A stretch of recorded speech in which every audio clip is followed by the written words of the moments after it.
আসসালামু আলাইকুম রহমতুল্লাহি ওয়া বারাকাতুহ। আমার সম্মানিত ভাই ও বোনেরা, আমার আলোচনার বিষয়বস্তু আপনারা দেখেছেন, বিদআতের ভয়াবহতা। এই বিষয়ের আলোচনা অনেক লম্বা আলোচনা, কারণ রোগ যত বেশি কঠিন হয় তার চিকিৎসাও করতে হয় দীর্ঘমেয়াদী। রোগ গভীর হয়ে গেলে একদিন, 2 দিন, 3 দিন, 5 দিন, 1 সপ্তাহের চিকিৎসায় ভালো হয় না। কোনোটার চিকিৎসা 1 সপ্তাহ, কোনোটার 1 মাস, কোনোটার 1 বছর, কোনোটার 5 বছর, কোনোটার মৃত্যু পর্যন্ত চিকিৎসা করতে হয়। বেদাত গুলো আমাদের সমাজে 1 দিন, 2 দিন, 5 দিন, 1 বছর, 5 বছরে জমে নাই। এগুলো জমতে জমতে জমতে শক্ত পাহাড়ের পাথরের মতো স্তূপ হয়ে গেছে। সুতরাং এগুলো সম্পর্কে জানা, এগুলো সম্পর্কে বোঝা, এটা 1 ঘন্টা 2 ঘন্টার ব্যাপার নয়। এটা বুঝতে দীর্ঘমেয়াদী পরিকল্পনার দরকার, দীর্ঘ সময়ের দরকার। এটার চিকিৎসা বছরকে বছর ধরে করতে হবে। এটা 1 দিন 2 দিনের চিকিৎসা এই রোগ সারবে না। এই ব্যাপারে আমরা আলহামদুলিল্লাহ বিভিন্ন মাজলিসে, বিভিন্ন মাহফিলে আমরা বেদাতের বিভিন্ন দিক নিয়ে আলোচনা করে থাকি। আজকে বেদাতের উপরে আমরা যে আলোচনাটি করব, প্রথমে আমরা জানব যে বেদাতটা কি, বেদাত কাকে বলে, বেদাত কোনগুলো। দ্বিতীয়ত আমরা জানবো যে এই বেদাত যদি করি আমাদের অসুবিধা কি, বেদাত করলাম ক্ষতি কি। বেদাত তো সুন্দর জিনিস, বেদাত তো হাসানা, তো অসুবিধা কি আমার, এই হাসানা কাজ করলেও কি ক্ষতি হয় নাকি। তৃতীয় বিষয় হলো বেদাতের ফ্যাক্টরিগুলো, বেদাতের কারখানাগুলো চিনতে হবে। বেদাত কোথা থেকে উৎপত্তি হয়, বেদাত কোথা থেকে প্রোডাকশন হয়, ওই জায়গাগুলো চিনে, ওই ফ্যাক্টরিগুলো চিনে রাখতে হবে। ওগুলোর সাথে সতর্ক থাকতে হবে, যাতে ওখান থেকে বেদাত আর নতুন করে আমাদের মাঝে ছড়াইতে না পারে। এতদিন পর্যন্ত অসতর্কতা বশত হয়তো জীবাণু সংক্রমণ হয়ে গেছে, কিন্তু এখন থেকে খেয়াল রাখতে হবে যাতে আর বেদাতের জীবাণু আমাদের মধ্যে সংক্রমণ হইতে না পারে। আগেরগুলো আস্তে আস্তে পরিষ্কার করতে হবে, কিন্তু নতুন করে যাতে প্রোডাকশন না হয়, এই জন্য ফ্যাক্টরিগুলো চিনে রাখতে হবে। এই জন্য আজকে আমরা সংক্ষেপে 3টা বিষয় আলোচনা করব। প্রথম হলো বেদাত কাকে বলে, বেদাত কি।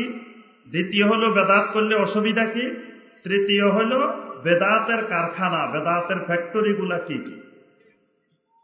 প্রথমে আসি আমরা বেদাত। বেদাত কি জিনিস? অনেক ওয়াজ মাহফিলে এখন আমাদের সম্মানিত ওলামায়ে কেরাম, সম্মানিত বক্তা ভাইয়েরা বেদাত নিয়ে ঠাট্টা বিদ্রূপ করে থাকেন। বলেন যে দাঁতওয়ালা আর দাঁত নাইওয়ালা। দাঁত থাকলে সেটা হলো বা দাঁত, আর দাঁত না থাকলে সেটা বেদাত। বেদাত মানে দাঁত নাইওয়ালা, বুড়া মানুষ। এটা বেদাত নিয়ে ঠাট্টা বিদ্রূপ করে, মানে মানুষকে বুঝাইতে চায় যে বেদাত আসলে কিচ্ছু না, বেদাত করলে তেমন কোনো অসুবিধা নাই, বেদাতে তেমন ক্ষতি হয় না, এজন্য বেদাত নিয়ে ঠাট্টা বিদ্রূপ করে। কিন্তু বেদাত ইসলামী শরীয়তে কোরআন সুন্নাহর আলোকে মারাত্মক একটি বড় রোগের নাম, বড় ব্যাধির নাম। এটা এত মারাত্মক ব্যাধি, কবিরা গুনার চাইতে বড় রোগ এটা। শিরকের চাইতে ছোট, কবিরা গুনার চাইতে বড়, মাঝখানে এই রোগটার অবস্থান। কখনো কখনো এই রোগ বৃদ্ধি পেয়ে এটা শিরকের উপরে চলে যায়। নরমালি থাকে শিরকের নিচে, কবিরা গুনার উপরে, কিন্তু মাঝে মাঝে এটা যখন মাত্রা অতিরিক্ত চলে যায় তখন এটা একেবারে শিরকের উপরে অনেক সময় চলে যায়। অনেক সময় বেদাত কুফর পর্যন্ত পৌঁছে যায়, অনেক সময় বেদাত নেফাক পর্যন্ত পৌঁছে যায়। তাহলে বোঝা যায় যে বেদাত হাসি ঠাট্টার বিষয় না, বেদাত একটা মারাত্মক ঈমান নষ্ট করার, আমল নষ্ট করার মারাত্মক একটা ব্যাধির নাম, রোগের নাম হলো বেদাত। বেদাত বুঝতে হলে সুন্নত বুঝতে হয়। সুন্নতের বিপরীত খেলাফে সুন্নত হইলে তখন সেটা হয় বেদাত। তবে সাথে সাথে সুন্নতের খেলাফ হইলে সেটা বেদাত হয় না। আমরা যখন রাস্তায় দেখবেন আপনার যেখানে 3 রাস্তার মোড় 4 রাস্তার মোড় সেখানে কিছু বাতি দেওয়া থাকে। কয়টা বাতি থাকে বলেন তো দেখি? এই এলাকার মানুষ মনে হয় ট্রাফিক সিগন্যাল দেখে নাই। এই দেখছেন কয়টা বাতি থাকে? 3টা। একটার কালার কি? লাল, আরেকটা হলুদ, আরেকটা মাশাআল্লাহ, তো সব জানে ওয়াজ। তাহলে এই 3টা হলো সবুজ যেটা এটার নাম সুন্নত, হলুদ যেটা এটার নাম খেলাফে সুন্নত, আর লাল যেটা এটার নাম বেদাত। এই 3টা থেকে আমরা সহজে শিখতে পারি বেদাত কি জিনিস। রাস্তা স্বাভাবিক গতিতে গাড়ি চলতেছে, এই স্বাভাবিক গতিতে চলার পারমিশন পাইলে তখন সবুজ বাতি জ্বলে, অর্থাৎ এটা সুন্নত, এটা ইবাদত হিসাবে চলতে পারে, এটা চলমান, এটাকে চালানো যাবে। মাঝে মাঝে একটু এদিক সেদিক হয়ে যায়, তখন এটা খেলাফে সুন্নত হয়ে যায়। বিভিন্ন কারণে সুন্নতের খেলাফ হইতে পারে, না জানার কারণেও হইতে পারে। আমি মাঝে মাঝে কোনো কোনো এলাকায় গেলে দেখি যে অনেক ভাই শুদ্ধভাবে বিশুদ্ধভাবে হাত বাঁধার জন্য এইভাবে হাত বাঁধতে বসে থাকে, একেবারে এখান থেকে ধরে এইভাবে বসে থাকে। এই ভাইয়ের নিয়ত কিন্তু সহি, যে তিনি সহিভাবে সুন্নাহর আলোকে হাত বাঁধবেন, কিন্তু না জানার কারণে তিনি সুন্নাহর বিপরীত ধরে বসে আছেন। আত্তাহিয়াতুর মধ্যে তাশাহুদের মধ্যে আঙ্গুল নাড়াচাড়া করতে হয়। মাঝে মাঝে কিছু কিছু বাইকে দেখি চারিদিকে ঘুরায়, আপনারা দেখছেন কিনা জানি না। এইটা হলো যখন দোয়া হবে তখন দোয়ার সময় উঠানামা করবে। শেখ মোহাম্মদ বিন সালেহ আল উসাইমিন রাহিমাহুল্লাহ বলছেন যে 8টি জায়গায় এটা উঠানামা করবে, বাকি জায়গায় এটা কিবলামুখী থাকবে। তো উঠানামা করলে এটা উপরে আর নিচে উঠানামা করবে, কিন্তু চারিদিকে তো ঘুরবে না। কিন্তু কোন কোন বাইকে দেখা যায় এইভাবে চারিদিকে ঘুরায়, এটা কিন্তু না জানার কারণে, ইচ্ছা করে ঘুরায় না, মানে সুন্নতটা সঠিকভাবে না জানার কারণে এইভাবে ঘুরাইতেছে। তখন এই ঘুরানোটা বেদাত হয় না, এটা হয় কি? খেলাফে সুন্নত। এটা হয়তো হলুদ বাতি, এটা সিগন্যাল দিচ্ছে তোমার এটা ঠিক হয় নাই, তোমার এটা ঠিক করতে হবে। এখন পাশের একজন বলতেছে, ভাই নামাজের মধ্যে দেখলাম আপনি এমনি ঘুরাইতেছেন, আপনার এটা তো সুন্নতের খেলাফ হয়েছে, এটা সুন্নত হয় নাই। তখন আপনি যদি বলেন, ভাই আসলে আমি জানি না, আমি জানার চেষ্টা করতেছি, আমার শিখাই দেন একটু কেমনে জানতে হয়, আমার রাসূল কেমনে করতেন, আমার রাসূলের সাহাবীরা কেমনে করতেন, আমাকে একটু শিখাই দেন। এই বান্দা হেদায়েত পাবে, আবার সুন্নতের দিকে ফিরে আসবে। কিন্তু আপনি যখন বলছেন, ভাই আপনার এটা তো সুন্নত মতো হয় নাই, পায়রে মিয়া তুমি কি বুঝো, কয় বছর মাদ্রাসায় পড়ছো? আজকে 16 বছর মাদ্রাসায় পড়ি, বুখারি বুঝি না, মুসলিম বুঝি না, কিচ্ছু বুঝি না, আর তুমি 2 দিন বাংলা বুখারি পড়ি বুঝে গেছো, তুমি আমারে শিখাইতে আসছো? বাস এই কথা বলে উনি এটার উপরে টিকে আছে, উনি এটার ঘুরায় প্রতিদিন। এখন এটা আর খেলাফে সুন্নত নাই, এখন হয়ে গেছে কি? বেদাত। এই জন্য ভুল ক্রমে কোন ব্যক্তি যদি সুন্নতের বিপরীত কোন আমল করে, সাথে সাথে এটাকে বেদাত বলা যাবে না। এটা সুন্নতের খেলাফ হয়েছে ভুলের কারণে, জাহালতের কারণে, না জানার কারণে। কিন্তু জানার পরেও যদি কিবির বশত, অহংকার বশত বলে যে আমার থেকে বেশি কে জানে, আমার মতো বড় মুফতি সাহেব বাংলাদেশে আর কে আছে, আরে মক্কা মদিনার মুফতিরা কি জানে, আমরা যা জানি, বাস তখন এটা আর খেলাফে সুন্নত থাকবে না, তখন হয়ে যাবে বেদাত। এই জন্য সুন্নতের খেলাফ কখনো কোনো কিছু দেখলে সাথে সাথে বেদাত বলবেন না। আরেকটা হলো, যিনি বেদাত করেন ওনাকে যদি বেদাতি বলেন, আহলুল বেদা বলেন, উনি খুব রাগ করে, তো আমার বেদাতি কেছে। এই জন্য প্রথমে বেদাতি বলা যাবে না, প্রথমে বলতে হবে কি? খেলাফে সুন্নত। বলবেন যে ভাই আপনার এই কাজটা সুন্নতের খেলাফ হয়েছে, দেখবেন যে বেশি মনে কষ্ট পাবে না, আপনার সাথে ঝগড়া করবে না, রাগ করবে না। কিন্তু প্রথমেই যদি বলেন এটা বেদাত হয়েছে, রাগ হয়ে যাবে, খুব গরম হয়ে যাবে, হ্যাঁ মিয়া এটা বেদাত হয়েছে, এটা বেদাত হয়নি। এই জন্য দাওয়াতের কৌশল হইল আপনি প্রথম দফায় ডাইরেক্ট বেদাতে যাবেন না, প্রথমে বলবেন যে এটা সুন্নতের খেলাফ হয়েছে, এটা খেলাফে সুন্নত, মাঝখানে একটা অপশন রাখবেন। তাহলে আজকে ট্রাফিক সিগন্যাল, রাস্তার ট্রাফিক সিগন্যাল মসজিদে চলে আসছে, এখন আর রাস্তায় নাই। রাস্তায় দেখবেন যে তেমন ট্রাফিক সিগন্যালের কাজ হয় না, বাড়তি আছে, কাজ নাই। কাজ হয় কোথায়? ওই 3 রাস্তার মোড়, 4 রাস্তার মোড়ের ট্রাফিক বাতি মসজিদে জ্বলে। আপনাদের এলাকায় জ্বলেনি? অনেক এলাকায় এরকম ট্রাফিক সিগন্যাল মসজিদে বসাই দিছে, লাল রঙের বাতিও আছে, সবুজ রঙের বাতিও আছে, হলুদ রঙের বাতিও আছে। রাস্তা থেকে দেখেন কিভাবে বেদাত সংক্রমণ হয়, এই রোগ কেমন করে সংক্রমণ হয়। সব জায়গায় উঠতে উঠতে এই ট্রাফিক সিগন্যাল মসজিদ পর্যন্ত চলে গেছে। এখন প্রত্যেক মসজিদে মসজিদে ট্রাফিক সিগন্যাল লাগানো আছে। ট্রাফিক সিগন্যাল হলো ভাই গাড়ি চলার জন্য, ট্রাফিক সিগন্যাল নামাজ চলার জন্য না। নামাজের জন্য আপনি ট্রাফিক সিগন্যাল দেওয়ার বিধান ইসলামে। নামাজ মসজিদের মধ্যে চলতেই থাকবে, চলতেই থাকবে, চলতেই থাকবে যতক্ষণ না একামত হবে। একামতের আগ পর্যন্ত সালাত চলতে থাকবে।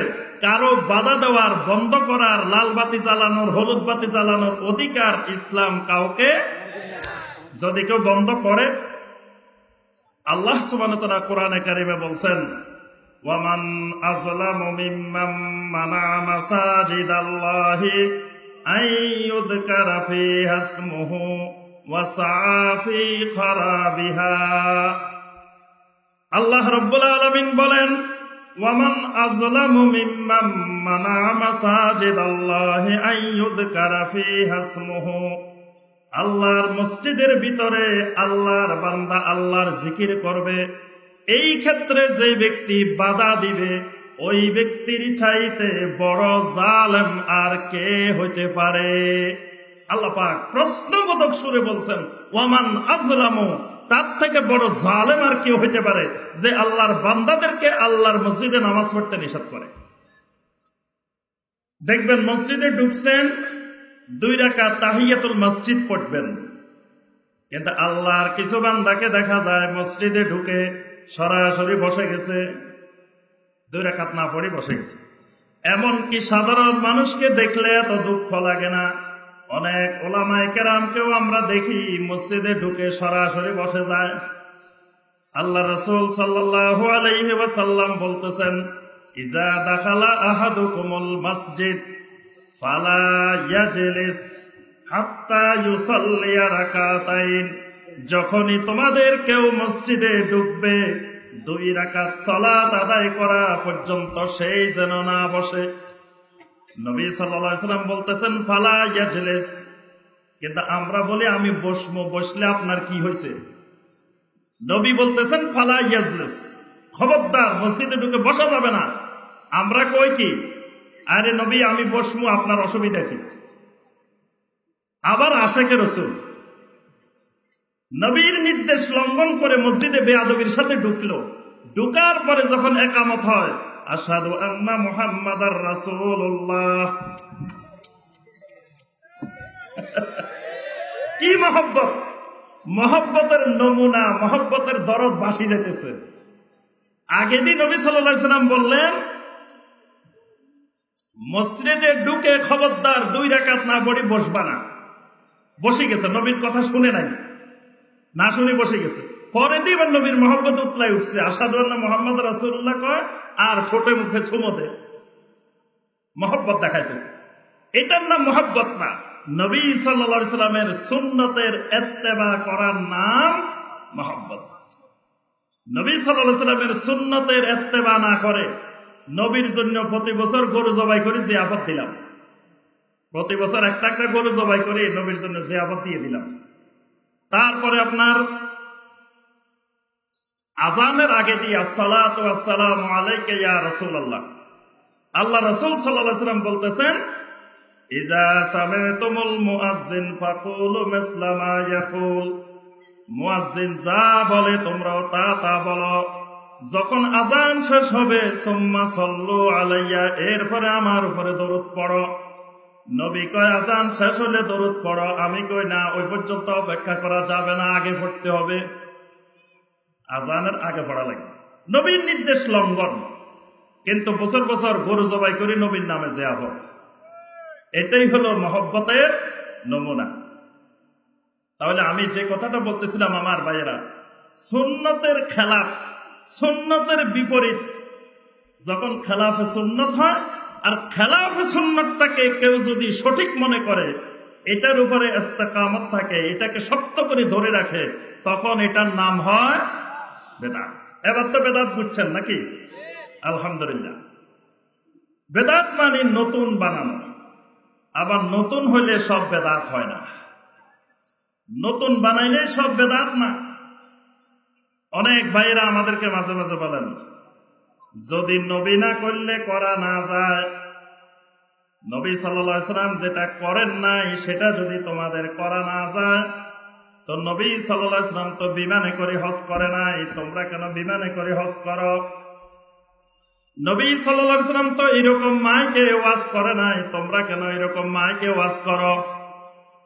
নবী সাল্লাল্লাহু আলাইহি ওয়াসাল্লামের যুগে তো কোরআনে কারিমের মধ্যে নুক্তা ছিল না, জের জবর ছিল না, হরকত ছিল না, তোমরা ওই নুক্তাওয়ালা কোরআন কেন পড়ো? নবী সাল্লাল্লাহু আলাইহি ওয়াসাল্লামের যুগে তো বুখারী শরীফ, মুসলিম শরীফ ছিল না, তোমরা ওই বুখারী শরীফ, মুসলিম শরীফ কেন পড়ো? নবীর যুগে না থাকলে যদি না পড়া যায়, না করা যায়, তো এগুলা কেন করো? ওই সম্মানিত ভাইদেরকে আমরা বলবো, আমার সম্মানিত ভাইয়েরা, ইবাদত এক জিনিস, ইবাদতের উপকরণ আরেক জিনিস। একটার নাম ইবাদত, আরেকটার নাম ইবাদতের উপকরণ। একটা হলো ইবাদত, আরেকটা হলো ইবাদতের জন্য। ইবাদতের জন্য কিয়ামত পর্যন্ত যত নতুন নতুন জিনিস আবিষ্কার হবে, ইবাদতের জন্য ব্যবহার করা যাবে। কিন্তু ইবাদতের ভিতরে কিয়ামত পর্যন্ত 1 ইঞ্চি পরিমাণ বাড়ানো যাবে না, কমানো যাবে না। একটা ইবাদত আর একটা ইবাদতের উপকরণ, দুটো এক জিনিস না। এই মাইক হলো ইবাদতের উপকরণ। এই মাইক থেকে আরো আধুনিক আধুনিক কিয়ামত পর্যন্ত যত আবিষ্কার হবে, ওইগুলার মাধ্যমে বয়ান করার মধ্যে কোনো অসুবিধা নাই। কিন্তু বয়ান করতে গিয়ে কোরআন সুন্নাহর বাহিরে কোনো মিথ্যা কথা বলা যাবে না। কোরআন সুন্নাহর বাহিরে কোনো হরিণীর কাহিনী 1 ঘন্টা শোনায় 1 লক্ষ টাকা নেওয়া যাবে না। কোরআন সুন্নাহর বাহিরে বিভিন্ন পীর ওলি বুজুর্গের মিথ্যা কিচ্ছা কাহিনী বয়ান করে করে বড় বড় ওয়াজ মাহফিলে গিয়ে লক্ষ লক্ষ টাকা কামাই করার কোনো পন্থা ইসলামে নাই। মাইক দিয়ে বয়ান করেন, কোনো অসুবিধা নাই, কিন্তু এই মাইকের মধ্যে বয়ান করতে হবে কোরআনে কারিমের আয়াত দিয়ে। এই মাইকের মধ্যে বয়ান করতে হবে নবী সাল্লাল্লাহু আলাইহি সাল্লামের সহিহ হাদিস দিয়ে।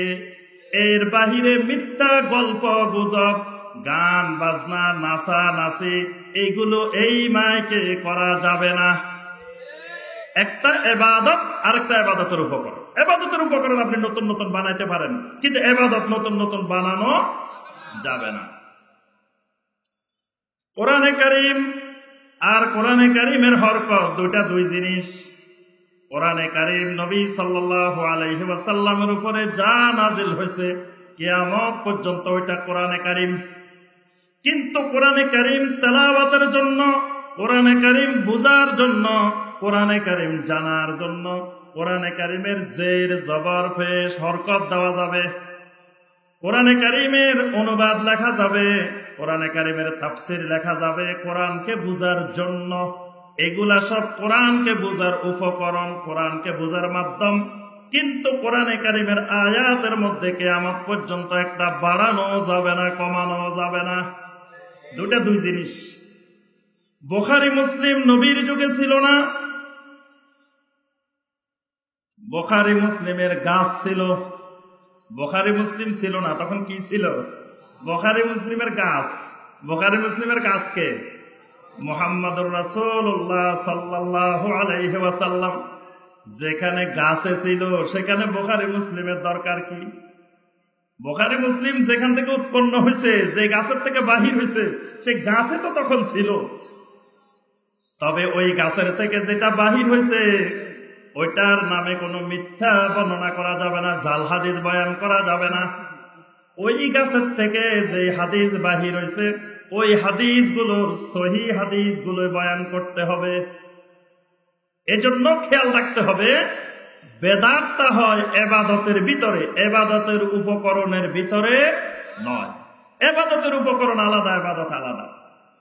এক সময় মসজিদ ছিল কাঁচা মসজিদ, এক সময় মসজিদের মধ্যে ফ্যান ছিল না, মসজিদের মধ্যে এসি ছিল না, মসজিদের মধ্যে টাইলস ছিল না।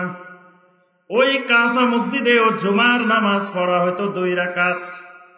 এখন মসজিদে টাইলস হয়েছে, ফ্যান হয়েছে, এসি হয়েছে, অনেক কিছু হয়েছে। যদি বলি আগে কাঁচা মসজিদে জুমার নামাজ 2 রাকাত, এখন এসি মসজিদে 2 রাকাত পড়লে হবে না, এসি মসজিদে 4 রাকাত পড়া যাবে।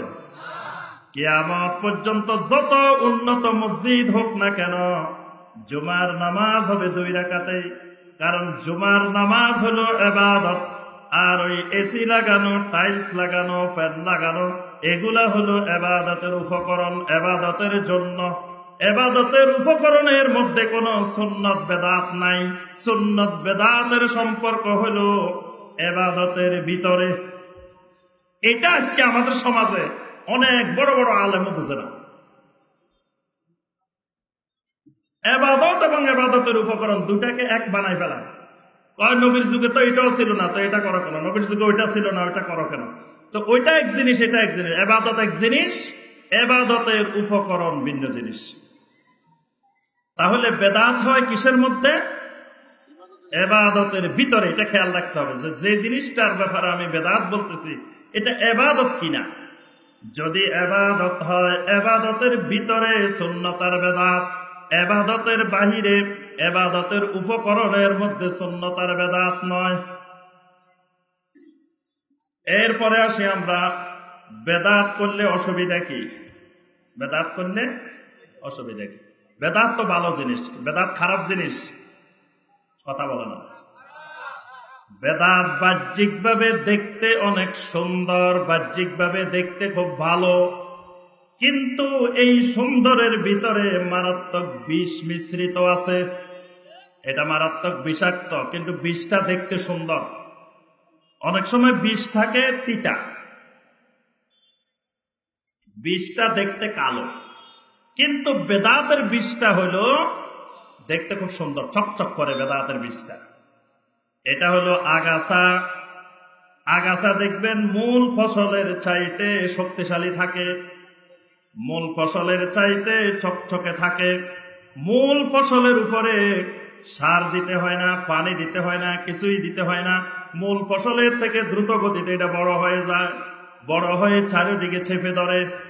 বেদাত হলো এরকম আগাছা, এটার মধ্যে সারও লাগে না, ওষুধও লাগে না, বীজও লাগে না, এটা অটোমেটিক শক্তিশালী হয়ে যায়। বেদাত হলো এরকম জিনিস যেটা আগাছা, যেটা ইসলামে নাই। এজন্য বেদাতের কোনো দলিল নেই। বেদাতের কি?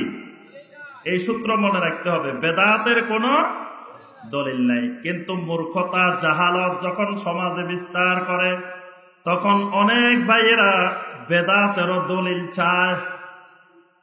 দেখবেন আপনারা সমাজে অনেক জায়গায় বলে যে এই মিয়া এটা যে বেদাত কই পাইছো দেখাও, এটা যে বেদাত কোন হাদিসে আছে, এটা যে বেদাত কোন কিতাবে আছে, এটা কই পাইছো বেদাত?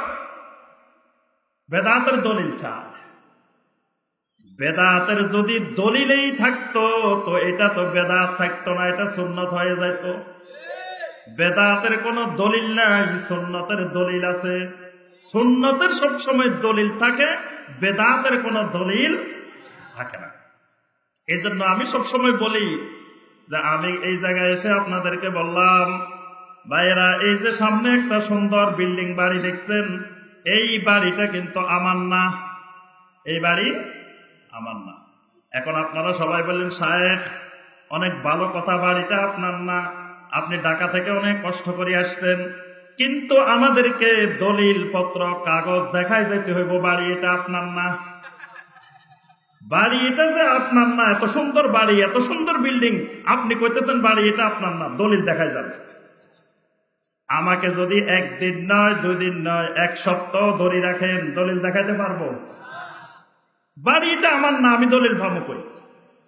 কিন্তু এই বাড়ির যিনি মালিক, এই বাড়ির যিনি বাড়িওয়ালা, তার কাছে CS, RS, অমুক খতিয়ান, তমুক খতিয়ান, অমুক কসদা, যা চাইবেন সব তিনি দেখাইতে পারবেন।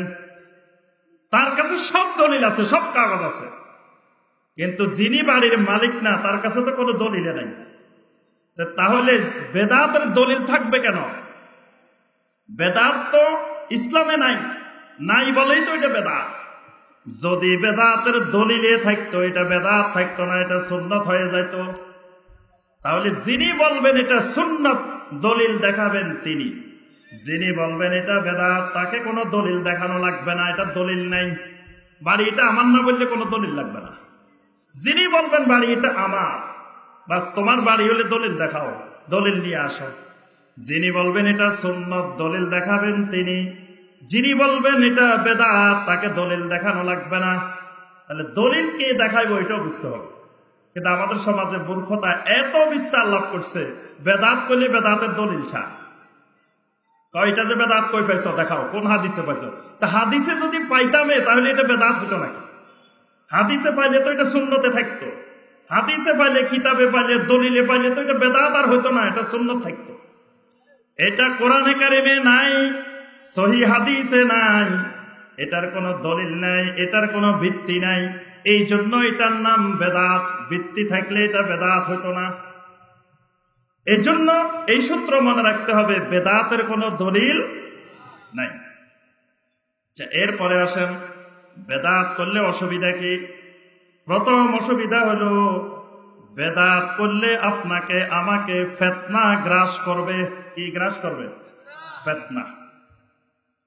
দ্বিতীয় উপকারিতা হলো, জাহান্নামের আযাবে আলিম ভোগ করতে হবে। তাহলে বেদাত হাসি ঠাট্টার বিষয় না।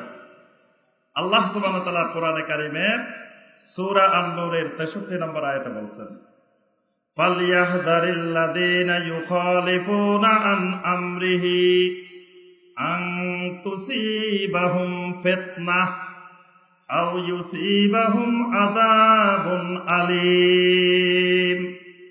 আল্লাহ রাব্বুল আলামিন বলেন, ফালইয়াহদারিল্লাযীনা ইউখালিফুনা আন আমরিহি, আমার নবীর সুন্নতের খেলাফ, সুন্নতের বিপরীত কোন বেদাত করার ব্যাপারে তোমাদেরকে সতর্ক থাকা উচিত।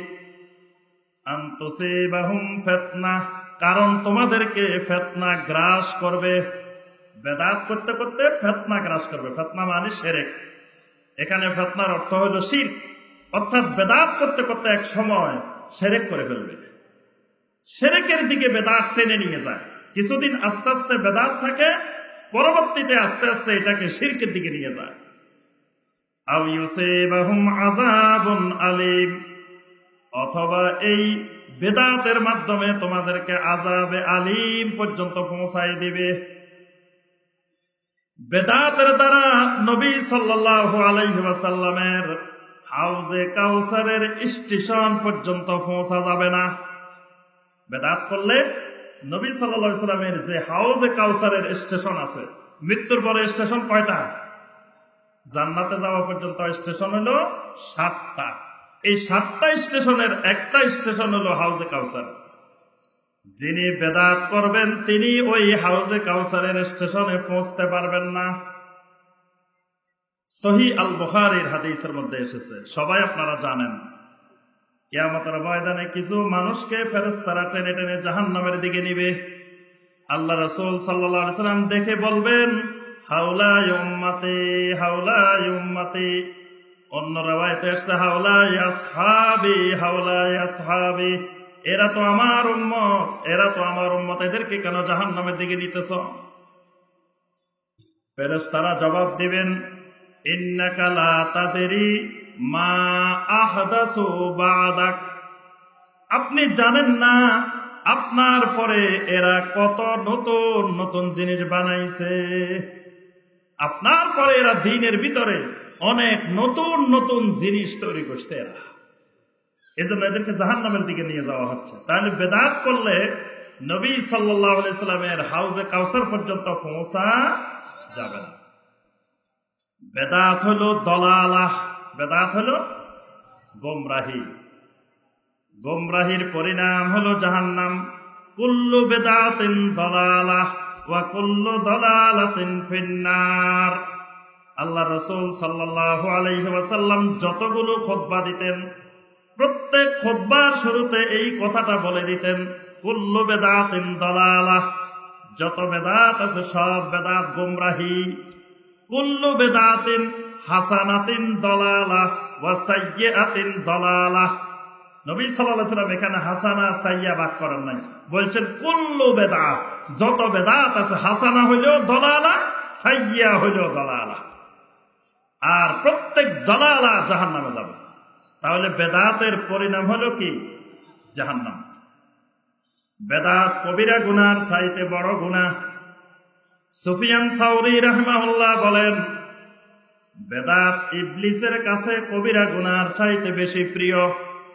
ইবলিস একজনের এক সুরতে ধোঁকা দেয়, কাউকে মদ পান করায় ধোঁকা দেয়, কাউকে জানা করায় ধোঁকা দেয়, বিভিন্ন জনকে বিভিন্ন স্টাইলে ধোঁকা দেয়।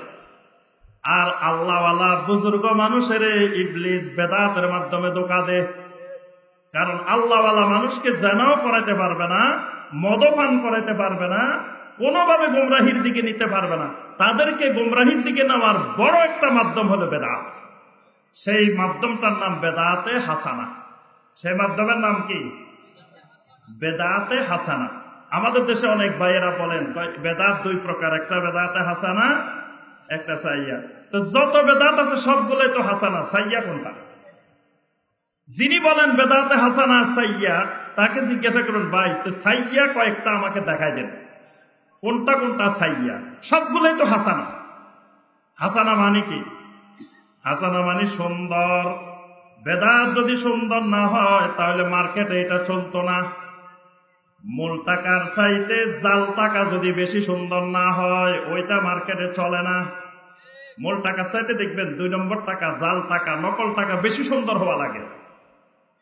মূল জিনিসের চাইতে বেজাল জিনিস যদি চকচক না করে, সুন্দর দেখা না যায়, মানুষ কোনোদিন ওই বেজাল জিনিস কিনে না, বেজাল জিনিস খায় না। বেজাল জিনিস সবসময় মূল জিনিসের চাইতে দেখতে সুন্দর দেখা যায়। এজন্য বেজাল আমল মূল আমলের চাইতে, সুন্নতের চাইতে দেখতে অনেক সুন্দর দেখা যায়। ওই সুন্দর দেখে আমরা দোকায় পড়ি, বলি বেদাতটা তো বেদাতে হাসানা, ওইটা তো সুন্দর বেদাত। কি সুন্দর, এটা সুন্দর না? কি বলেন? বেদাত কি সুন্দর? বাহ্যিকভাবে দেখতে অনেক সুন্দর, অনেক মজাদার। দুইটা উদাহরণ দিই নাকি? সুন্নত অনুযায়ী দরুদ পড়েন। আমি প্রথমে দিয়ে আলোচনা শুরু করার আগে সুন্নত অনুযায়ী দরুদ পড়ছি, তখন কিন্তু কোনো নড়াচড়া দেখি নাই কারো, সবাই বসে রয়েছে চুপচাপ, কেউ দরুদও পড়ে নাই, কিছু বলেন না। এটা দরুদে মনে হয় না। বাংলাদেশের মানুষের কাছে জিজ্ঞাসা করেন, ভাই আমি অনেক জায়গায় জিজ্ঞাসা করে দেখছি, আল্লাহুম্মা সাল্লি আলা মুহাম্মাদ ওয়া আলা আলি মুহাম্মাদ কামা সাল্লাইতা আলা ইব্রাহিম ওয়া আলা আলি ইব্রাহিম ইন্নাকা হামিদুম মাজিদ। ভাই এটা কোন দরুদ? কয়টা তো বড় আত্তাহিয়াত, এটা হইছে বড় আত্তাহিয়াত, এটা তো দরুদ না। এটা যে দরুদ এটাও জানা না বাংলাদেশে।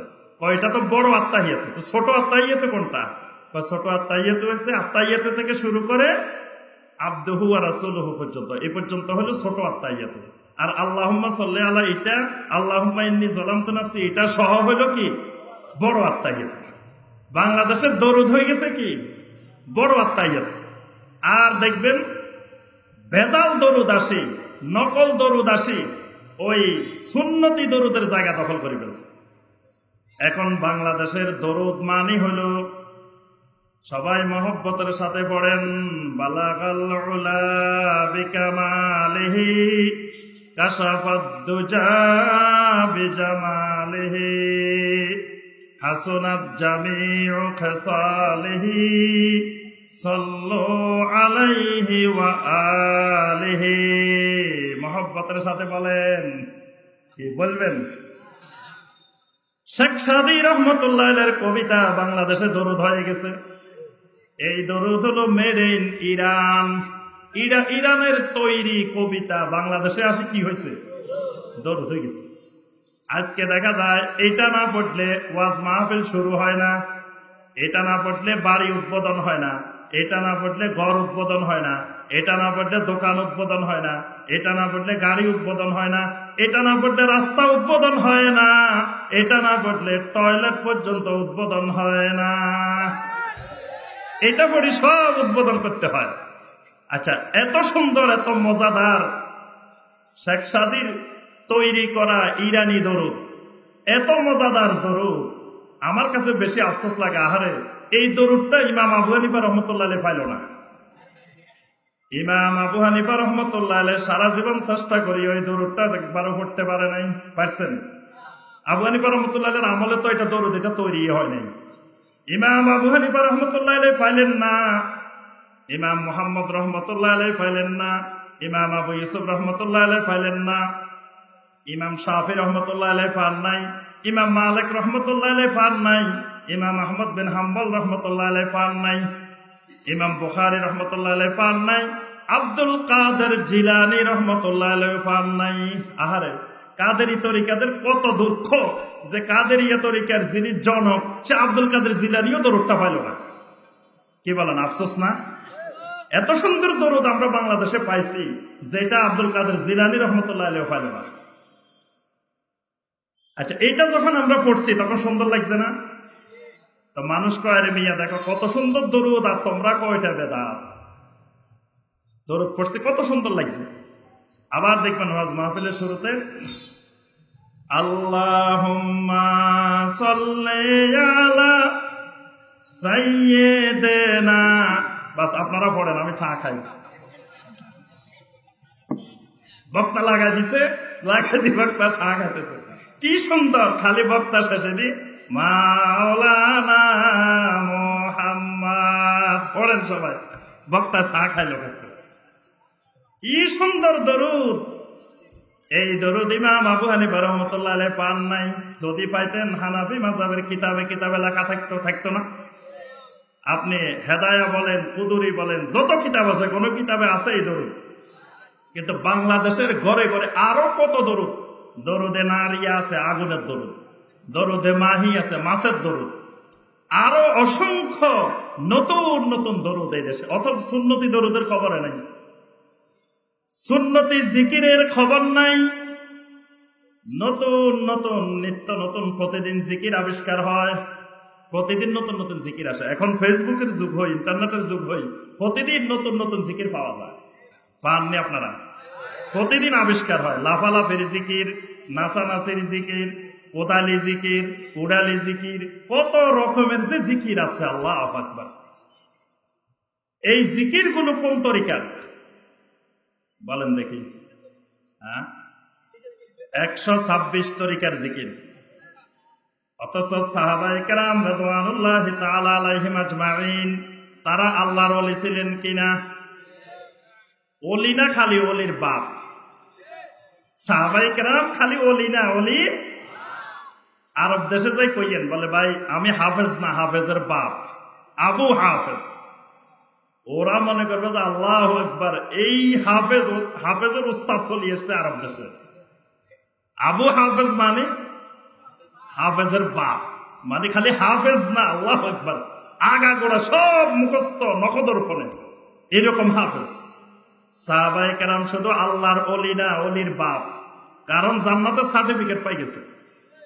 সাহাবায়ে কেরামকে আল্লাহ সুবহানাহু ওয়া তাআলা জান্নাতে সনদ দিয়ে দিয়েছেন। সূরা তাওবার 100 নম্বর আয়াত আল্লাহ রাব্বুল আলামিন বলেন, ওয়াস-সাবিকুনাল আউয়ালুনা মিনাল মুহাজিরিনা ওয়াল আনসার ওয়াল্লাযীনা ইত্তাবাউহুম বিইহসান রাদিয়াল্লাহু আনহুম ওয়া রাদু আন যালিকা লিমান খাশিয়া রাব্বা। এটা অন্য আয়াতে। এখানে বলছেন ওয়া আ'আদ্দা লাহুম জান্নাত, ওয়া আ'আদ্দা লাহুম জান্নাত, আল্লাহ পাক এদের জন্য জান্নাত বানায় রেখেছেন। সুবহানাল্লাহ। তাহলে সাহাবায়ে কেরাম যে জান্নাতের সনদ পাওয়া ওলি, তারা কোন তরিকায় জিকির করছে বলেন? কোন তরিকায় জিকির করে সাহাবায়ে কেরাম আল্লাহর ওলি হয়েছে?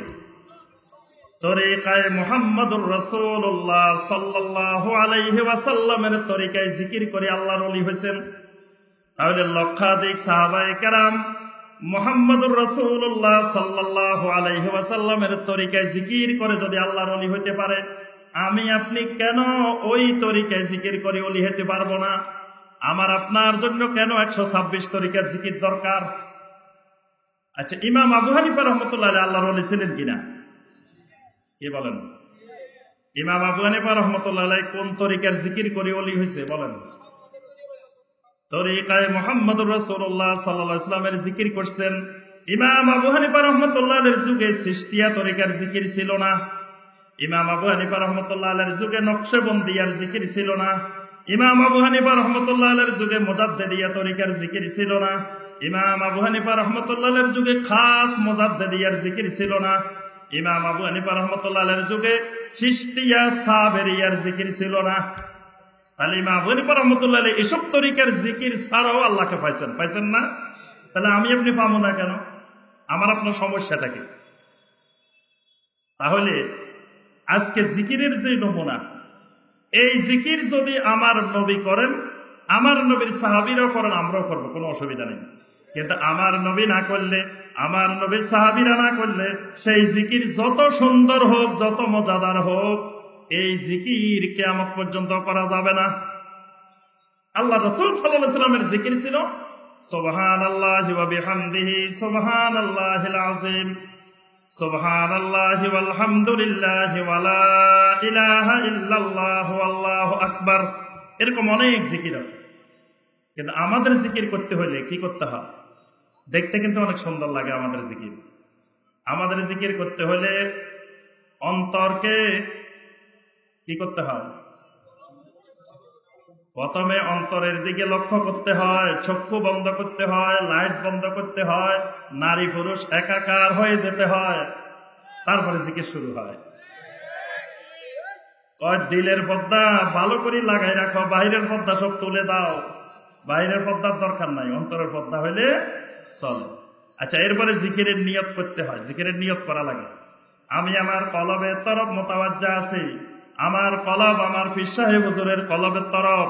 পীর সাহেব হুজুরের কলব এখান থেকে বরিশাল, বরিশাল থেকে ফরিদপুর, ফরিদপুর থেকে সিরাজগঞ্জ, সিরাজগঞ্জ থেকে রংপুর, রংপুর থেকে দিনাজপুর, দিনাজপুর থেকে ব্রাহ্মণবাড়িয়া, ব্রাহ্মণবাড়িয়া থেকে চট্টগ্রাম, এইভাবে সব ডিস্ট্রিক্ট ঘুরে এখান থেকে ইরান, ইরান থেকে ঘুরে মদিনা, মদিনা থেকে ঘুরে আল্লাহর আরশের দিকে মোতাওয়াজ্জা, আল্লাহর আরশ থেকে জিকিরের ফয়েজে বরকত আমার কলবে চলে আসবে।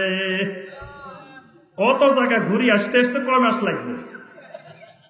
এত জায়গা ঘুরি ফয়েজ আসতে গেলে। আল্লাহু আকবার। ইব্রাহিম আলাইহিস সালামকে ওই যুগের লোকেরা বলতেছিল, এই ইব্রাহিম, খবরদার, এভাবে জিকির করলে হবে না, এভাবে চারিদিকে 50 জনের কলব ঘুরি তারপরে আসতে হবে। ইব্রাহিম আলাইহিস সালাম জবাব দিছিলেন, ইন্নী ওয়াজ্জাহতু ওয়াজহিয়া লিল্লাযী ফাতারাস সামাওয়াতি ওয়াল আরদা হানিফা।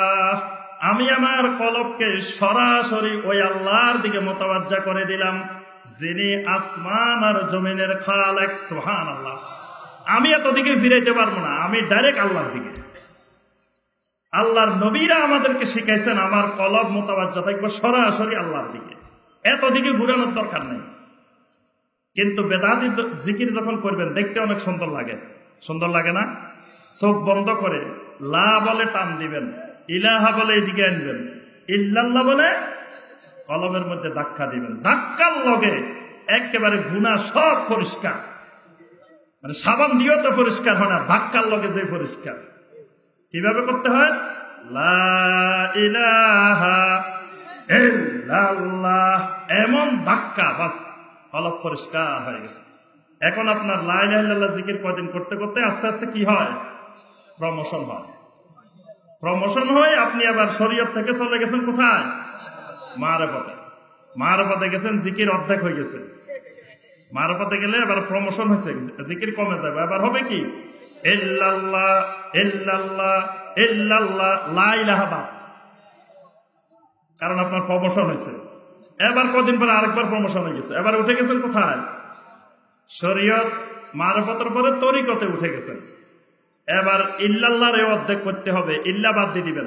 আল্লাহ আল্লাহ আল্লাহ আল্লাহ এই কথা বলতে বলতে দৌড়ায় আসি আমার গলা ধরে ফেলবেন, দৌড়ায় মাইক লয়ে দৌড় দিবেন, দৌড়ায় স্টেজে উঠে যাবেন, দৌড়ায় বাস ধরে উঠে যাবেন, একজন দৌড়ায় এদিকে যাবেন, একজন দৌড়ায় ওদিকে যাবেন। মানে এখন প্রমোশন হয়েছে। এগুলা সব আল্লাহর পাগল, এগুলা সবগুলা এমদাদুল্লাহ মুহাজিরে মক্কির পাগল, এগুলা সব রশিদ আহমদ গঙ্গোহী রহমতুল্লাহ এর পাগল।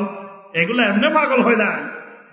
আমি বলি আমার সম্মানিত ভাই, আমরা আপনাকে অনেক মহব্বত করি বলি, এরা যদি আল্লাহর পাগল হয়, এরা বাস ধরে উপরে উঠছে, হুজুরের গলা ধরছে, মাইক ধরছে, স্টেজে উঠছে, এরা কারেন্টের তার ধরে লটকিল না কেন? কি বলেন? কারেন্টের তার ধরে লটকার কথা না। আবার এরা তো মান্দার গাছও চিনার কথা না, অন্য গাছও চিনার কথা না, দৌড়াই গিয়ে মান্দার গাছে অত উঠে যাওয়ার কথা। এত সুন্দর গাছ কেমনে চিনে আল্লাহর পাগলে? আল্লাহর পাগলে এত সুন্দর বাস, এত সুন্দর গাছ কেমনে চিনে? আল্লাহর পাগল হলে তো মান্দার গাছে উঠে যাওয়ার কথা, আল্লাহর পাগল হলে তো কারেন্টের তার ধরিয়ে ঝুলার কথা। স্টেজের মধ্যে তো কারেন্টের তারও আছে, কোন এক আল্লাহর পাগল কারেন্টের তার ধরে ঝুলতে তো আমরা দেখি না। তাহলে বুঝা গেল আল্লাহর পাগল না, এগুলো অন্য পাগল। তাহলে এই তরিকার জিকির মুহাম্মদুর রাসূলুল্লাহ সাল্লাল্লাহু আলাইহি ওয়াসাল্লাম করছেন কিনা? একজন সাহাবী একটা জাল হাদিস দেখান, সহিহ হাদিস দরকার নাই, যে নবী সাল্লাল্লাহু আলাইহি ওয়াসাল্লামের সাথে জিকির করতে করতে নবী সাল্লাল্লাহু আলাইহি ওয়াসাল্লামের গলা ধরে লটকিছে। দেখছেন? নবী সাল্লাল্লাহু আলাইহি ওয়াসাল্লামের পাক দিল টান দিছে একজন আসি, এরকম ঘটনা ঘটছে। নবী সাল্লাল্লাহু আলাইহি ওয়াসাল্লাম কথা বলতেছেন, নবী সাল্লাল্লাহু আলাইহি ওয়াসাল্লামের কোলে উঠে বসে রয়েছে, দেখছেন? তারপরে খেজুর গাছের উপরে উঠি এক সাহাবী বসে রয়েছে জিকির করতে করতে, দেখছেন? কোন জাল হাদিস নাই। তাহলে বোঝা গেল আল্লাহ রাসূল সাল্লাল্লাহু আলাইহি ওয়াসাল্লামের ইবাদতের সাথে জিকরুল্লাহর সাথে আমাদের জিকরুল্লাহ মিলে নাই, না মিললে আল্লাহ পাক কবুল করবে না। এইভাবে প্রত্যেকটা ইবাদত, আমি আর আলোচনা বেশি দীর্ঘায়িত করব না। শেষে আমি ওই বেদাতের আপনার ফ্যাক্টরি গুলা চিনাই দিয়ে যাই, যে এইগুলা ভালো করে চিনে রাখবেন, যে এই ফ্যাক্টরি গুলা থেকে বেদাতের উৎপত্তি হয়, এখান থেকে বেদাত সাপ্লাই হয়। প্রতিদিন নতুন নতুন বেদাত আবিষ্কার হতেই থাকে, হতেই থাকে, হতেই থাকে। কারণ বেদাত গুলো দেখতে অনেক সুন্দর, অনেক চাকচিক্যময়, তো সবাই সুন্দর সুন্দর একটা একটা বানায়, এবং বেদাতের প্রতিযোগিতা চলে কার থেকে কে বেশি সুন্দর বানাতে পারে।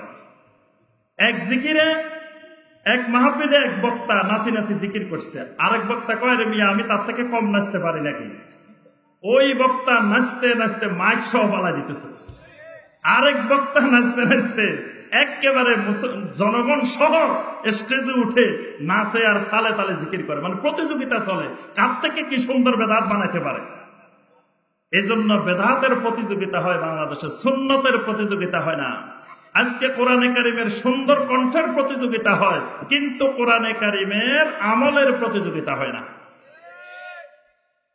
কোরআনে কারিম সুন্দর কণ্ঠে, সুমধুর কণ্ঠে তালাওয়াতের প্রতিযোগিতা হয়, কিন্তু তালাওয়াতের চাইতে জরুরি কোরআনে কারিমের আমল।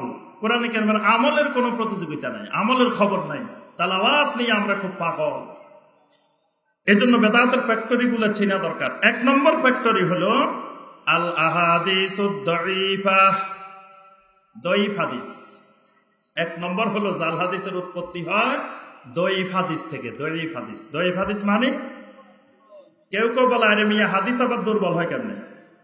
হাদিস তো হাদিসে, হাদিস আবার শক্তিশালী এর দুর্বল কেমন কথা? হাদিস আমার নবী দুর্বল নাকি?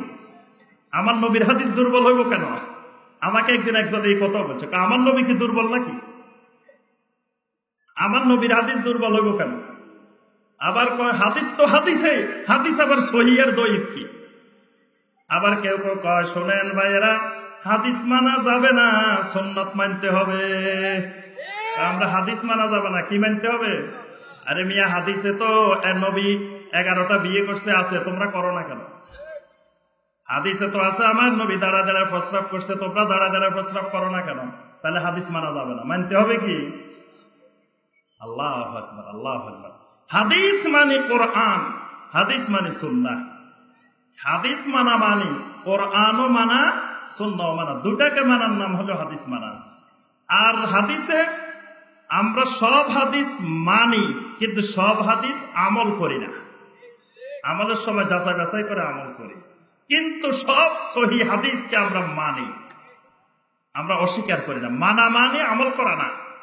আমরা 11টা বিয়ে আমরাও করতাম, অসুবিধা নেই, কিন্তু আল্লাহ পাক নিষেধ করে দিয়েছে, এই জন্য করি না।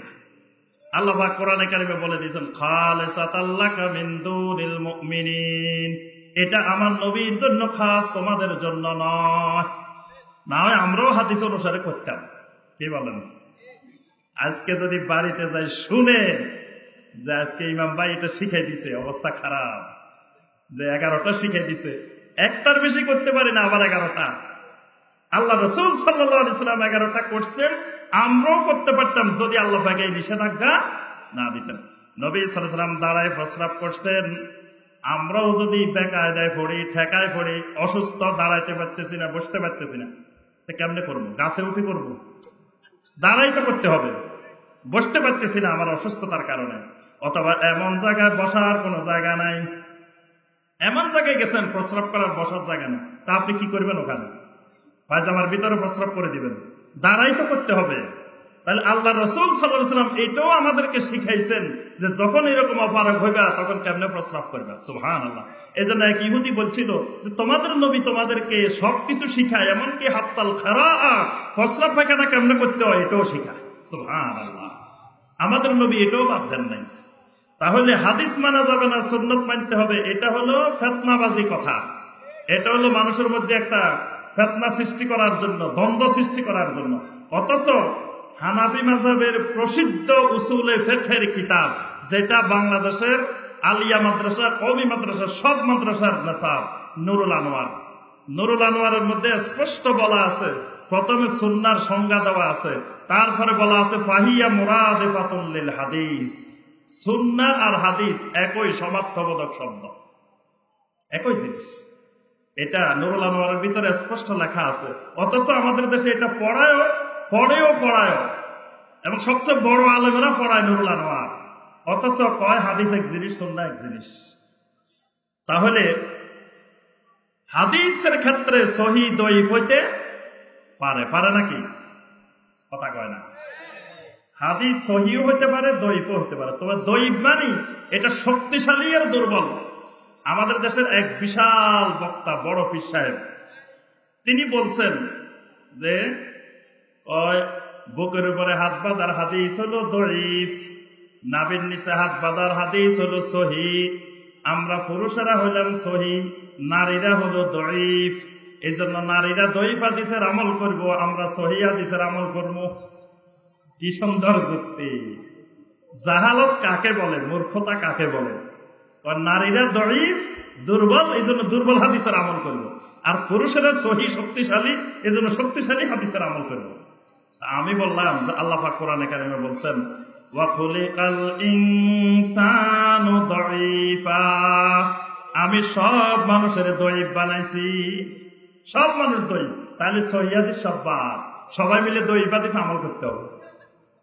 আরেকজন বাংলাদেশের সবচেয়ে বড় আলেম, উনি বলে ও আহলে হাদিসেরা, তোমরা খালি সহিহ হাদিসের আমল করো, আমরা সহিহ হাদিসের আমল করি, দঈফ হাদিসেরও করি, সব হাদিস মানি, আমরা তো তোমাদের থেকে আরো বড় আহলে হাদিস।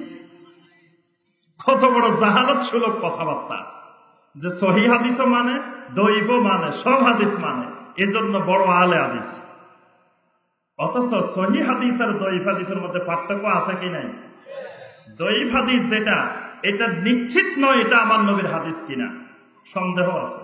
যে নবী সাল্লাল্লাহু আলাইহি ওয়াসাল্লামের হাদিস হইতেও পারে, নাও হইতে পারে। সমাজে যত বেদাত আছে অধিকাংশ দঈফ হাদিসের দ্বারা আসছে। শবে বরাতের রাত্রে গোসল করছেন কে কে? ওরে আল্লাহ, দেখেন হাজার হাজার ভাই আছে। শীতকালে প্রচন্ড শীত, কনকনে শীত, তাও যায় মাগরিবের পরে লাফ পারি এই শীতের মধ্যে গোসল করছে। সবে কদরের রাত্রে এই শীতের মধ্যে, কনকনে শীতের মধ্যে পানির মধ্যে নামে গোসল করছে। এই গোসল করার যে হাদিস দয়ীফ জেদ্দান, অত্যন্ত দুর্বল। দেখেন এই দয়ীফ হাদিসের কারণে এই বেদাত আসছে। এরকম লক্ষ্য করে দেখবেন অসংখ্য এরকম বেদাতি আমল আছে যেগুলো দয়ীফ হাদিসের কারণে আসছে। সবে বরাতের রাত্রে হালুয়া, রুটি, খাওয়া দাওয়া, ইবাদত, আমল, বন্দেগী যা আসছে সব সহি কোন হাদিসের মাধ্যমে আসে নাই। আসছে কিসের মাধ্যমে? দয়ীফ হাদিসের মাধ্যমে। এই জন্য দয়ীফ হাদিসের উপরে নির্ভরশীল হইলে, দয়ীফ হাদিস ভিত্তিক আমল করা শুরু করলে সমাজে বিভিন্ন বেদাতের সংক্রমণ হয়, বেদাত উৎপত্তি হয়। অর্থাৎ দয়ীফ হাদিস গুলো বেদাতের একটা ফ্যাক্টরি। 2 নম্বর হলো আলা হাদিস মাউদুআ, জাল হাদিস। জাল হাদিস মানে বানানো হাদিস। হাদিস আবার জাল হয় কেন? আমার নবী জাল নাকি? জাল হাদিস মানে এটা হাদিসেই না, এটা নবী সাল্লাল্লাহু আলাইহি ওয়াসাল্লামের নামে মিথ্যা কথা বলা হয়েছে যে এটা হাদিস না, কিন্তু নবী সাল্লাল্লাহু আলাইহি ওয়াসাল্লামের নামে মিথ্যা বলে চালাই দেওয়া হয়েছে। এটাকে মুহাদ্দিসিনে কেরাম নাম দিয়েছেন আলা হাদিস আল মাউদুআ, এটা জাল হাদিস। এই জাল হাদিস থেকে আপনার বেদাতের উৎপত্তি হয়। একজন বলতেছেন এবং অনেকেই বলেন আমাদের নবী সাল্লাল্লাহু আলাইহি ওয়াসাল্লাম নূরের তৈরি। শুনছেন নি? এটা এই এলাকায় বলেন নবী সাল্লাল্লাহু আলাইহি ওয়াসাল্লাম কিসের তৈরি? আচ্ছা, কোরআনে কারিমের প্রথম থেকে শেষ পর্যন্ত কোন জায়গায় আল্লাহ রাব্বুল আলামিন নবী সাল্লাল্লাহু আলাইহি ওয়াসাল্লামকে নূর দিয়ে বানাইছেন এই কথা কেউ পাইছেন কোরআনে? প্রথম থেকে শেষ পর্যন্ত আল্লাহ সুবহানাহু ওয়া তাআলা এই কথা বলেন নাই। নবী সাল্লাল্লাহু আলাইহি ওয়াসাল্লামের যতগুলো সহিহ হাদিস আছে, কোন একটা সহিহ হাদিসে, কোন একটা দঈফ হাদিসে এরকম আসে নাই যে নবী সাল্লাল্লাহু আলাইহি সাল্লাম নূরের তৈরি। কারণ এটা আসবে কেন? নবী সাল্লাল্লাহু আলাইহি সাল্লাম কিসের তৈরি এই কথাটাই কোরআন আর হাদিসে আসে না। কারণ এটা তো আসার প্রশ্নই আসে না। কারণ নবী সাল্লাল্লাহু আলাইহি সাল্লাম মানুষ না জিন নাকি ফেরেশতা? তো মানুষ হলে মানুষ যে জিনিস থেকে তৈরি, নবী সাল্লাল্লাহু আলাইহি সাল্লাম সেই জিনিস থেকে, তা আল্লাহ পাক আলাদা করে বলবেন কেন? এটা তো বলার প্রশ্নই আসে না। এই জন্য আল্লাহ সুবহানাহু ওয়া তাআলা বলেন নাই।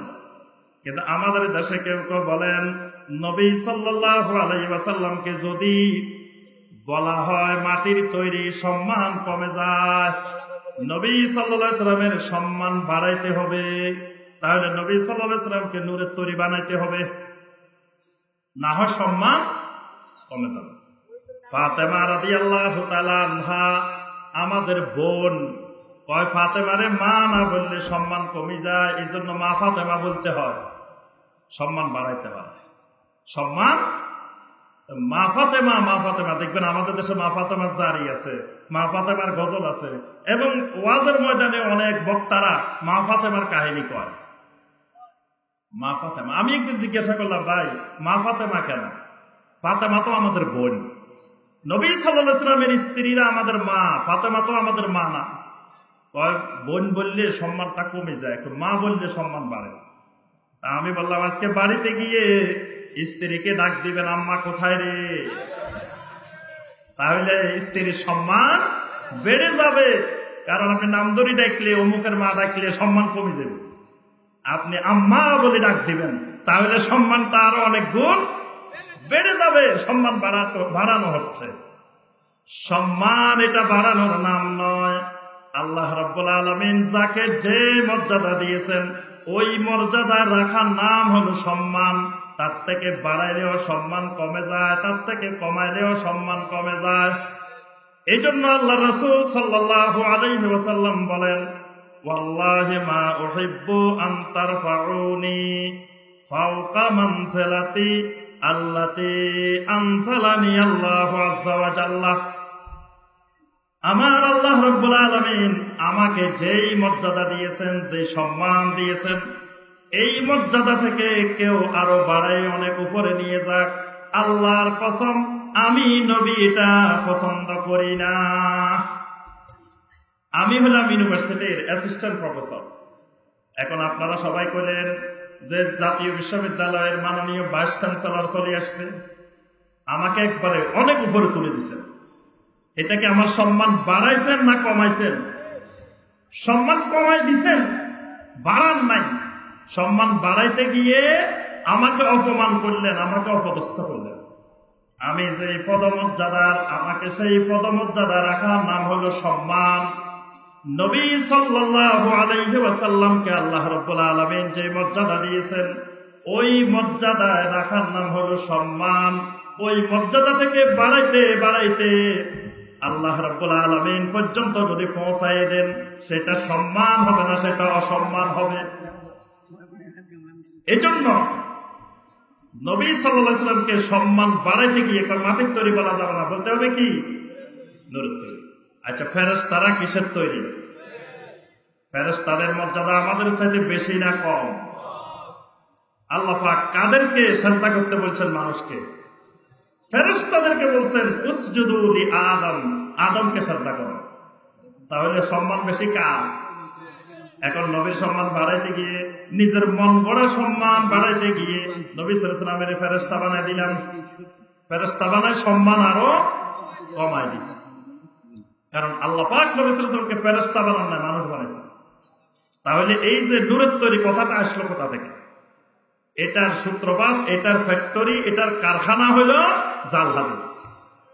আউয়ালু মা খালাকাল্লাহু নূরি, বাংলাদেশের বইয়ে বইয়ে লেখা আছে। এটা আল হাদিস। কোন আল হাদিস?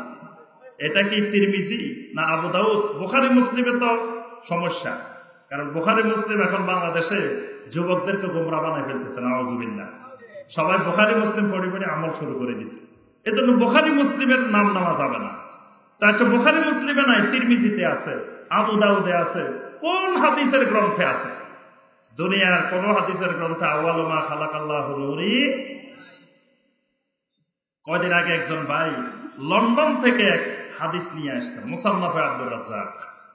এনে দেখাচ্ছেন যে দেখেন, বৈরুতের ছাপা, সেখানে এই হাদিসটা নাই, আউয়ালু মা খালাকাল্লাহু নূরা নাবিয়্যিকা মিন নূরিহি। দেখেন লন্ডনের ছাপা এটা আছে। আচ্ছা শোনেন, তা হাদিস ছাপাইব লন্ডনে না আরব দেশে? বৈরুতে আর কায়রো হাদিসের কিতাব ছাপাইব না লন্ডনে ছাপাইব? কি বলেন? ওই এটা অবস্থা এমন হয়েছে, অলিদের মিটিং হবে কোথায়? অলিদের মিটিং হওয়ার কথা মদিনায়, যদি মিটিং হয়। মদিনা না হয় মিটিং হয় কোথায়? আফ্রিকার জঙ্গলে। হাদিসের কিতাব ছাপাইব আপনার মক্কা মদিনা থেকে বা আরব দেশ থেকে। এখান থেকে যে হাদিসের কিতাব সেখানে এটা নাই, লন্ডন থেকে ছাপাই নিয়ে আসতে কয় এখানে এই হাদিস আছে। অর্থাৎ এই জাল হাদিসের প্রভাবে দেখেন কোন জায়গায় আকীদা তৈরি হয়েছে। আচ্ছা, প্রথম বলছে যে নবী সাল্লাল্লাহু আলাইহি ওয়াসাল্লাম নূরের তৈরি, এখানে সীমাবদ্ধ না। নবী সাল্লাল্লাহু আলাইহি ওয়াসাল্লাম নূরের তৈরির পরে আরো দেখেন শিরকের দিকে কিভাবে গেছে। এবার নবী সাল্লাল্লাহু আলাইহি ওয়াসাল্লাম এক জায়গায় সীমাবদ্ধ থাকে না, নবী সাল্লাল্লাহু আলাইহি ওয়াসাল্লাম সব জায়গায় হাজির নাজির। এবার নবী সাল্লাল্লাহু আলাইহি ওয়াসাল্লাম খালি হাজির নাজির না, নবী সাল্লাল্লাহু আলাইহি ওয়াসাল্লাম আল্লাহর সূরতে দুনিয়াতে প্রকাশ পাইছে। নাউজুবিল্লাহ। কোন পর্যায়ে চলে গেছে? একটা থেকে একটা, একটা থেকে একটা, একটা থেকে একটা, একটার সাথে একটা লিঙ্ক আছে। এই জন্য আমি আর আলোচনা বাড়াবো না। 2 নম্বর, জাল হাদিস গুলা হলো বেদাতের কারখানা। 3 নম্বর হলো আল আহাদিসুল্লাতী লা আসলা লাহা, এমন কিছু হাদিস আছে যেগুলোর কোনো ভিত্তি নেই, মানে যেগুলো জাল হাদিস না। জাল হাদিস হইতে হইল ন্যূনতম কিছু কোয়ালিটি লাগে, এইগুলার সেই কোয়ালিটিও নেই। এইগুলা মানুষের মুখে মুখে থাকে, কোন জায়গায় কাগজে কলমে থাকে না। এগুলা মাঝে মাঝে সিনায় সিনায় থাকে। জিজ্ঞেস করলে ভাই এটা কই পাইছেন? এটা সিনা সিনায় আছে। এই এলেম সব জায়গায় থাকে না, এটা সিনা বসিনা পাস করে, এই জন্য এটা দেখা যায় না। এই জন্য দেখবেন অনেক কিছু আছে, যেমন মুমিনের অন্তর, কালবুল মুমিনে আরশুল্লাহ, মুমিনের কলব আল্লাহর আরশ। এটা কোথায় আছে? এটা মুমিনের আল্লাহর ওলিদের সিনার মধ্যে আছে। এটা কোন হাদিসের কিতাবে কোন জায়গায় নাই, আছে কোথায়? সিনার মধ্যে। এই জাতীয় সিনার হাদিস এগুলো সব বেদাতের ফ্যাক্টরি, মানে এখান থেকে বেদাত আবিষ্কার হয়, সুন্দর সুন্দর আবিষ্কার করে। আপনি যখন দলিল জিজ্ঞেস করবেন, দলিল সব কিতাবে থাকে না, কিছু সিনার মধ্যে থাকে, কিছু কিতাবে থাকে। তো সিনারটা দেখাবো কেমন আপনাকে? এই সিনার হাদিস গুলা, এইগুলো জাল হাদিসের ফ্যাক্টরি। আবার জিজ্ঞেস করবেন ভাই এগুলা কেমনে পাইছেন? এটা কাশফের মাধ্যমে, এটা এলহাবের মাধ্যমে, এটা এলকার মাধ্যমে, এইটা এইরকম বিভিন্ন মাধ্যমে পাইছে, এগুলো আর দেখানো যাবে না। 4 নম্বর জাল হাদিসের ফ্যাক্টরি আল আদাত আবিল ইবাদাত আল মাখুযা মিনাল কুফফার। কাফেরদের থেকে যে সকল ইবাদত অথবা আদাত গুলো, অভ্যাস গুলো, সামাজিক রীতিনীতি গুলো দাঁড় করে আনা হয় কুফফারদের থেকে, এগুলোর মাধ্যমে বেদাত ছড়ানো হয়। 5 নম্বর হলো জাহেলেরা, মূর্খ লোকেরা, আম জনতা যেটাকে ইস্তেহসান মনে করে, ভালো মনে করে, এই ভালো মনে করে যে সামাজিক প্রথাগুলো তৈরি করে, এই প্রথাগুলো জাল হাদিসের ফ্যাক্টরি, বেদাতের ফ্যাক্টরি। এখান থেকে বেদাত তৈরি হয়। ভালো মনে করে করে জাহেলেরা অনেক কিছু বানায়। 6 নম্বর হলো দলিলবিহীন কোন কোন ওলামায়ে কেরামের কথাকে নসের উপরে স্থান দেওয়া, মানে কোরআনের আয়াত এবং হাদিস থেকে বুজুর্গের কথাকে বেশি স্থান দেওয়া। যে যদি বলেন যে ভাই এটা তো কোরআনেও নাই হাদিসেও নাই, বা আমাদের হুজুরে কি বুঝে না? আমাদের হুজুর এত বড় হুজুর হাকিমুল উম্মত, আমাদের হুজুর সেই এখানে বসে মক্কা শরীফের দরজা দিয়ে কি হাঁটতেছে এটাও দেখে। আমাদের হুজুর এখানে বসে আটলান্টিক মহাসাগরের তীরে কি আছে এটাও দেখে। আমাদের হুজুর এত কিছু দেখে, আমাদের হুজুর কি বুঝে না? এই কোরআনের নসের উপরে হুজুরকে প্রাধান্য দিলে, বুজুর্গকে প্রাধান্য দিলে বেদাত তৈরি হয় সমাজে। এই জন্য বুজুর্গ বলুক আর যেই বলুক দলিল দিয়ে বলতে হবে। দলিলবিহীন কোন কথা, কোন বুজুর্গের কথা, কোন ওলামার কথা গ্রহণ করা যাবে না। সর্বশেষ যেটা, সেটা হলো আল গুলুব ফিল ইবাদাত, ইবাদতের মধ্যে গুলু করা, সীমা লঙ্ঘন করা। যেমন নবী সাল্লাল্লাহু আলাইহি ওয়াসাল্লাম ওযু শিখাইছেন, এখন আপনি বললেন যে না, মনে হয় ওযু এটা এইভাবে করলে হবে না, আরো কিছু দরকার আছে। কি দরকার আছে? নিয়ত করা লাগবে, নিয়ত না হলে কি ওযু হইব না। কেমনে? নাওয়াইতু আন আতাওয়াজ্জা লিরাফিল হাদাসে ওয়াসতিবাহাতান লিসসালাতি ওয়া তাকাররুবান ইলাল্লাহি তাআলা। আপনারা যে আজকে এখানে সম্মেলনে আসছেন, নিয়ত করে আসছেন, কি কয় তো সওয়াব তো পাবেন না। নাওয়াইতু আন আযহাবা ইলাল মাহফিল ফি কসবা, কি বলেন? নিয়ত করা লাগবে না? নিয়ত বাদে চলে আসছেন, সওয়াব তো পাবেন না। ইন্নামাল আমালু বিন্নিয়াত, নিয়তের মাধ্যমে তো সওয়াব হয়। তো নিয়ত করেন নাই, সওয়াব পাবেন কেমনে? নিয়ত করি আসতেন, নিয়ত পড়ি আসেন নাই। নিয়ত পড়া লাগে না, নিয়ত করতে হয়। এখন একজন ওযু করতে বসে কয় ওরে আল্লাহ, নিয়ত যদি না হয় তাহলে তো হবে না। বাস এবার নিয়ত বানাইছে, নাওয়াইতু আন আতাওয়াজ্জা লিরাফিল হাদাসে। আচ্ছা কয় এবার খালি নিয়ত হলে তো হবে না, ওযুর আগে একটা দোয়া লাগবে না? দোয়া বাদে আমরা শুরু করি। বিসমিল্লাহিল আলিয়্যিল আযীম আলহামদুলিল্লাহি আলা দীনিল ইসলাম, আল ইসলামু হাক্কুন ওয়াল কুফরু বাতিলুন, আল ইসলামু নূরুন ওয়াল কুফরু যুলমাতুন। কি সুন্দর দোয়া বানাই ফেলছে। এই ইবাদতের ভিতরে গুলু, মানে সীমা লঙ্ঘন, নতুন নতুন ইবাদত বানানো। তারপরে হাত ধোয়ার দোয়া, মুখ ধোয়ার দোয়া, মাথা মাছের দোয়া, সবগুলোর দোয়া বানানো হয়ে গেছে। আল্লাহ রাসূল সাল্লাল্লাহু আলাইহি ওয়াসাল্লাম আযান শুরু করতেন আল্লাহু আকবার, আল্লাহু আকবার দিয়ে। এখন কয় না কার উসিলায় সিন্নি খাইছো, মোল্লা চিনলা না। আরে মিয়া, নবী না হয়ে আজান পাইতা নাকি? নবীর উপরে দরুদ না পড়ে আবার আজান শুরু করবা, এটা কেমন কথা? আগে দরুদ পড়ো, আসসালাতু ওয়াসসালামু আলাইকা ইয়া রাসূলুল্লাহ, আসসালাতু ওয়াসসালামু আলাইকা ইয়া হাবিবাল্লাহ, তারপর আজান দাও। গুলু, ইবাদতের ভিতরে গুলু মানে অতিরঞ্জন, সীমা লঙ্ঘন, অতিভক্তি, এটার মাধ্যমে বেদাতের আবিষ্কার। এগুলো বেদাতের ফ্যাক্টরি। যখনই নবী সাল্লাল্লাহু আলাইহি ওয়াসাল্লামের সুন্নতকে যথেষ্ট মনে করবে না, তার থেকে কিছু বাড়াইতে চাইবে, কমাইতে চাইবে বা গুলু করতে চাইবে, তখন বেদাত তৈরি হয়। আল্লাহ সুবহানাহু ওয়া তাআলা আমাদের সবাইকে সমস্ত রকমের বেদাত থেকে, সকল বেদাতে হাসানা, সকল বেদাতে সাইয়্যা থেকে আল্লাহ আমাদেরকে হেফাজত করুন। সকল দলালা থেকে রব্বুল আলামিন আমাদেরকে হেফাজত করুন। আমাদেরকে রব্বুল আলামিন বেদাত মুক্ত সুন্নতি আমল করার তৌফিক দান করুন। শিরক মুক্ত তাওহীদি ঈমান আল্লাহ পাক আমাদেরকে নসিব করুন। আজকের ইসলামী সম্মেলনের শেষ পর্যন্ত যত সম্মানিত শায়েখেরা আলোচনা করবেন, আল্লাহ পাক যেন এমন সুন্দর সুন্দর কথাগুলো বের করে দেন যেগুলোর দ্বারা আমাদের হেদায়েতের জরিয়া হয়, হেদায়েতের উসিলা হয়, সেই তৌফিক রব্বুল আলামিন দান করুন। আল্লাহ পাক আমাদের সবাইকে কবুল ও মঞ্জুর করে নিন। সুবহানাকা আল্লাহুম্মা ওয়া বিহামদিকা আশহাদু আল্লা ইলাহা ইল্লা আনতা আস্তাগফিরুকা ওয়া আতুবু ইলাইক।